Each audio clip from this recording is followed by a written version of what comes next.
E-commerce demands have pushed global supply chains to their absolute physical limits. To keep up with massive volumes and tight delivery windows, modern fulfillment centers look less like storage units and more like high-speed robotic highways. Historically, warehouses relied on highly manual, paper-driven processes and rigid mechanical conveyors. Those siloed systems cannot process the velocity required by today's omni-channel retail matrix.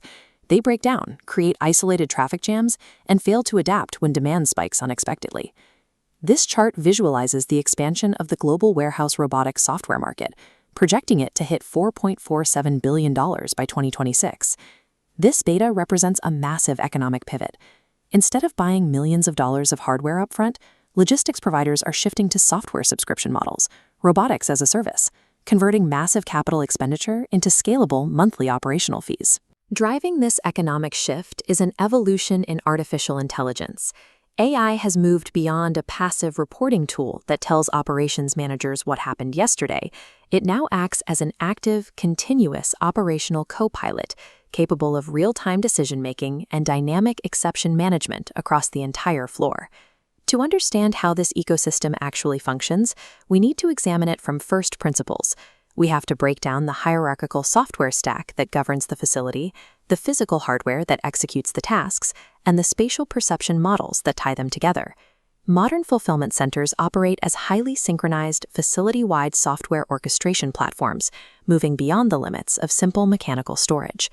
This three-tiered pyramid outlines the architectural foundation of an automated fulfillment center. At the top is the Warehouse Management System, or WMS. The WMS is built around long-term planning and static allocation rules. Operating purely at this macro level means it cannot adapt second by second to physical realities, which often leads to idle stations and robot traffic jams if deployed alone.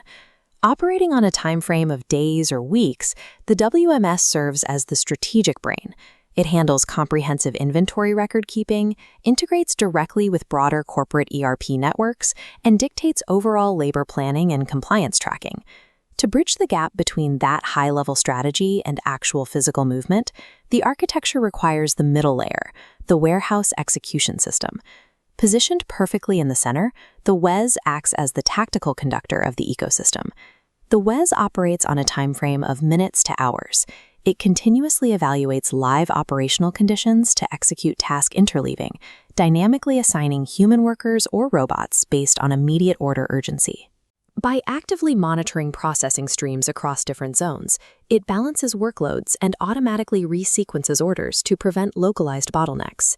At the absolute base of the stack is the warehouse control system. Operating on a millisecond timeframe, the WCS functions as the instantaneous reflexes of the facility. The WCS translates high-level task directives from the WES into specific electromechanical actions for programmable logic controllers and SCADA systems. Without this instantaneous processing power, the tactical plans generated by the execution system would stall in digital space. With the software stack managing the logic, the facility relies on an automated storage and retrieval system, or ASRS, to execute the physical heavy lifting. This establishes a goods-to-person workflow. By bringing the inventory directly to a stationary operator, the system eliminates the vast amounts of wasted time personnel previously spent walking miles to locate specific items. This side-by-side comparison shows the two distinct architectural paradigms that dominate the ASRS landscape, each engineered to solve specific spatial constraints: the cube storage architecture on the left and the 3D mobile robotic architecture on the right. Cube-based systems achieve extreme storage density. They organize inventory into standardized bins stacked directly on top of one another inside a solid aluminum grid, entirely eliminating aisles. A modular fleet of autonomous robots operates exclusively on the top surface, digging down through vertical columns to extract target items.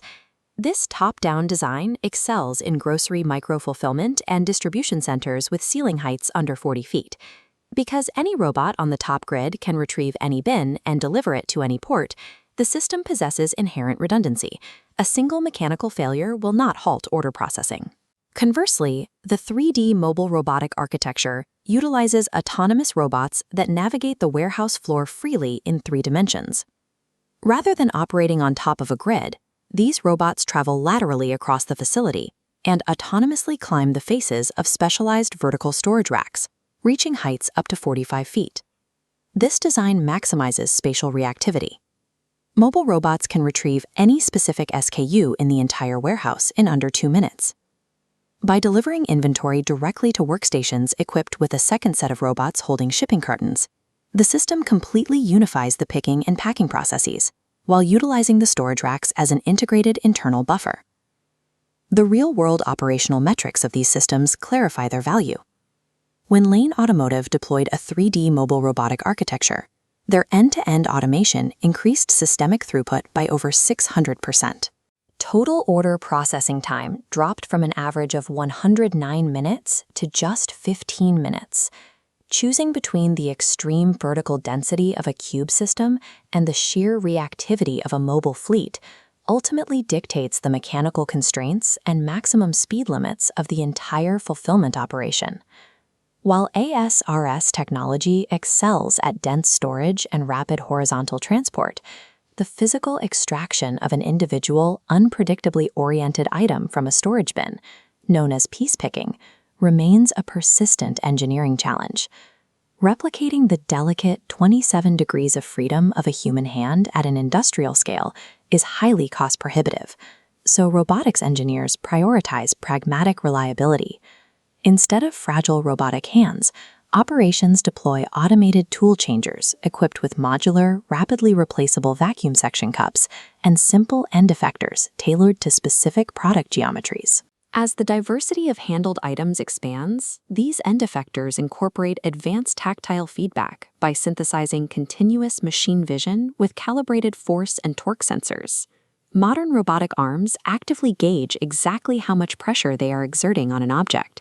This allows the robot to instantly back off before crushing delicate items like a glass jar. Handling extreme variants in grocery packaging requires an entirely AI-driven approach. Ocado's on-grid robotic pick arms utilize behavior cloning. Human operators physically demonstrate correct picking techniques, training the system to identify optimal grasp points on awkwardly shaped products in real time, completely bypassing the need for rigid, deterministic programming. Once deployed, the AI uses reinforcement learning to continually optimize its performance. Through global fleet learning, if a single robotic arm in an isolated facility discovers a highly efficient method for grasping a specific new package, that learned spatial data is instantly synchronized across the entire worldwide network of robotic arms. This integration marks a critical threshold. The industry is moving past traditional robotics that blindly repeat hard-coded motions towards intelligent, dexterous systems that can reliably conquer the infinite physical chaos of modern retail inventory. For these robotic footies to navigate a busy warehouse floor safely without fixed tracks, they require advanced spatial intelligence. Legacy automated guided vehicles relied heavily on magnetic strips or embedded floor wires, which limited layout flexibility and made facility expansion disruptive. Modern autonomous mobile robots overcome these limitations by deploying SLAM, or simultaneous localization and mapping. As visualized here, SLAM technology allows a robot to autonomously map completely unknown environments, while concurrently tracking its exact coordinates within that map in real time. To gather this environmental data, robots rely on continuous sensor fusion.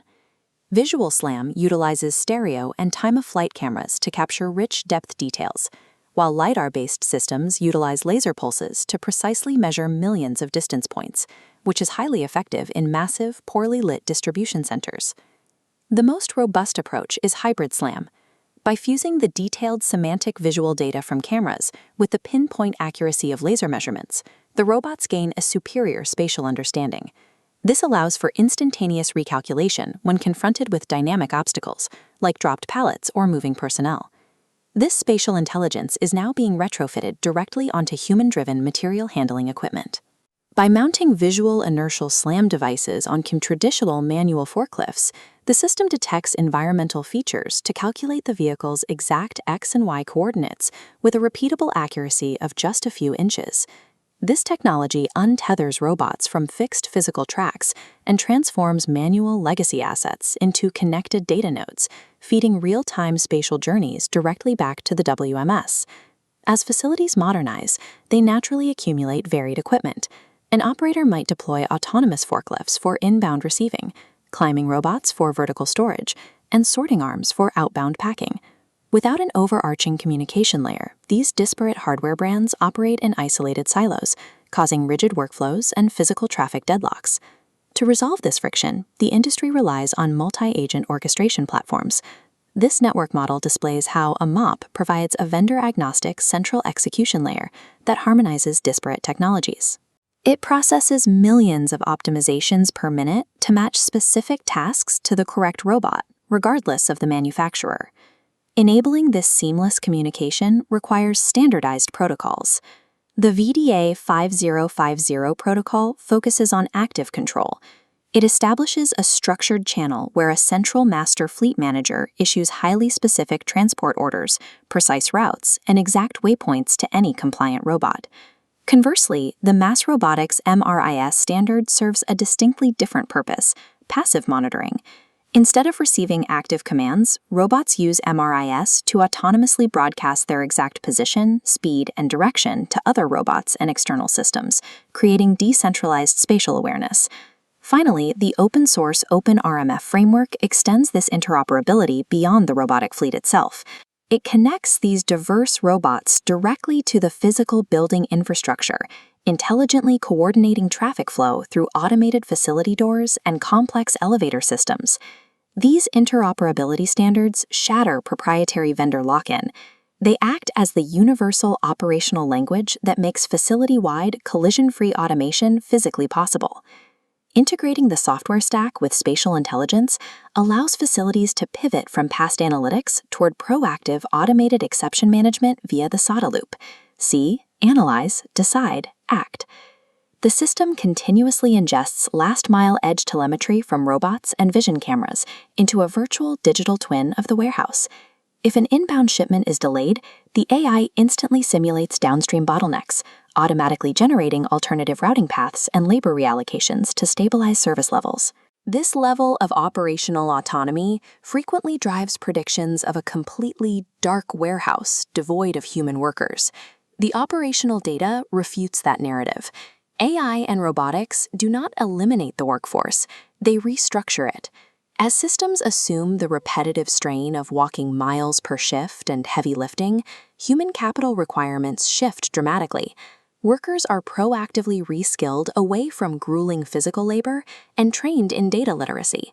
Roles transition to WES dashboard interpretation, rapid automated workflow management, and essential robotics maintenance. While automation optimizes predictable volume, human workers remain entirely irreplaceable.